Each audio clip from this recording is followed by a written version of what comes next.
I never imagined my life would change because of a few late nights at the office. My name is Emily Carter, and I've always been focused on work. I kept my head down, avoided drama, and did my job well. But that all changed when my boss, Daniel Hayes, started noticing me. Daniel was the kind of man you couldn't ignore. Tall, confident, always dressed sharply, with piercing blue eyes and a deep, smooth voice. He intimidated everyone in the office, but I secretly admired him from afar. I told myself it was just a harmless crush, nothing more. One night, I stayed late working on a big presentation. The office was quiet, and I was lost in my slides when I felt someone behind me. "Emily, still working?" Daniel's voice startled me so much I almost spilled my coffee. I turned and saw him standing there, his tie loose, his sleeves rolled up, looking both tired and somehow even more handsome. Yes, Mr. Hayes. Just making sure everything's perfect for tomorrow." "Call me Daniel," he said softly, his eyes lingering on me. There was a pause. He stepped closer, leaning over my shoulder to look at my laptop screen. I could feel the warmth of his body behind me, his cologne wrapping around me, making my heart pound. "You work too hard," he said. His hand brushed my hair away from my face, and I froze. "Thank you. I just want to do a good job," I stammered. His eyes met mine, and the air shifted. Before I knew it, he leaned in and kissed me. It started gentle, almost hesitant, but when I didn't pull away, when I kissed him back, it deepened, turning hungry and desperate. When we finally pulled away, he looked at me as if he were waiting for me to tell him to stop. But I didn't. "Don't stop," I whispered. That was all it took. He led me into his private office, locked the door, and pushed everything off his desk in one quick motion. He set me down on top of it and paused, looking into my eyes as if to ask one more time if I was sure. "Yes," I breathed, wrapping my arms around his neck. His hands roamed my body, his lips moving along my jaw, down my neck. Every kiss sent a shiver through me. My mind was spinning. The risk, the danger, but nothing mattered except him. He made me feel alive, like I was the only woman in the world. When it was over, we stayed in his office for a long time, tangled together, whispering secrets. I told him things I hadn't told anyone. He confessed how lonely he'd been since his divorce, how he had buried himself in work to feel whole again. In the days that followed, we tried to act normal at work. He kept his distance during meetings, barely looking at me. But late at night, when the office was empty, he would pull me into his arms again, and it felt like we were the only two people on Earth. People started to notice. My friend Jessica gave me worried looks and whispered warnings.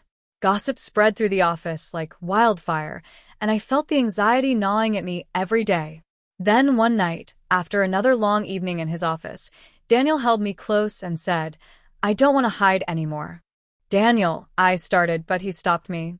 "I'll leave my position if I have to. I don't want you to feel afraid or ashamed."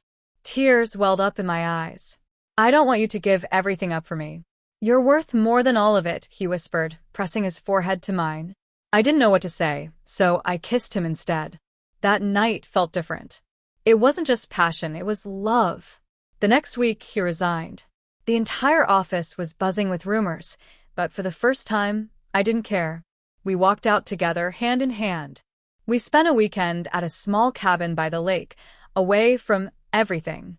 We cooked together, sat by the fire, and stayed up all night talking.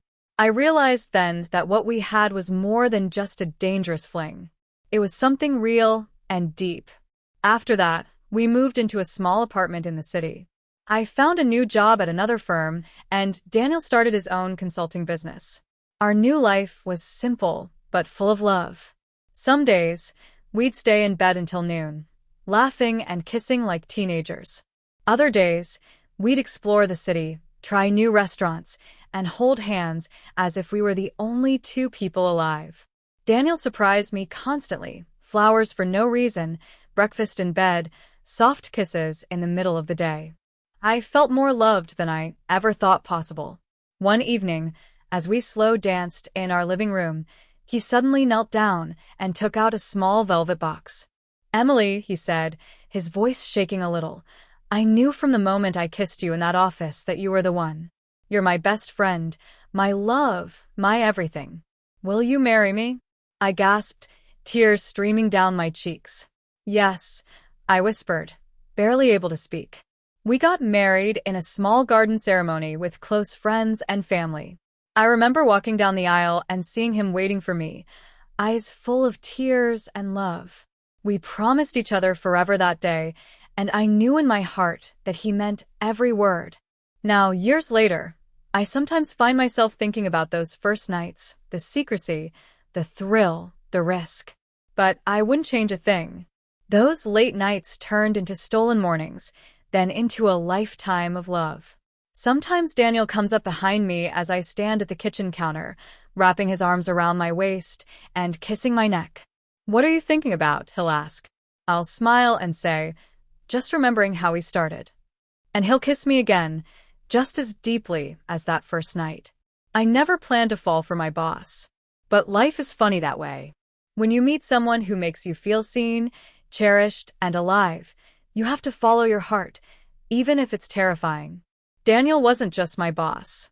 He became my partner, my home, my greatest love story. We risked everything, and in the end, we gained everything that really mattered.